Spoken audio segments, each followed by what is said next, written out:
வாழ்க்கையில் ஒரு முறையாவது இந்த திரிவேணி சங்கமத்தில் நீராடணும்.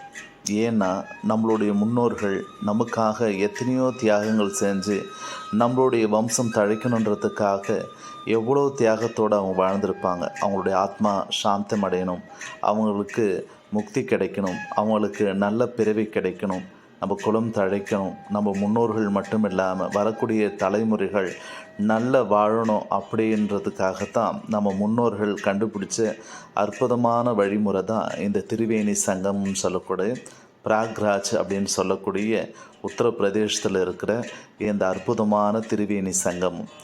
கங்கையும் யமுனையும் சரஸ்வதியும் ஒன்றாக இணைஞ்சு ஒரு பவித்திரமான புண்ணிய நதியாக உருவாகக்கூடிய இந்த இடத்துல நீராடும்போது நம்மளுடைய சகலவிதமான பாவ கர்மங்கள் தோஷங்கள் எல்லாம் தீர்ந்து வாழ்வில் சகலவிதமான ஐஸ்வர்யத்தையும் பெறலாம்.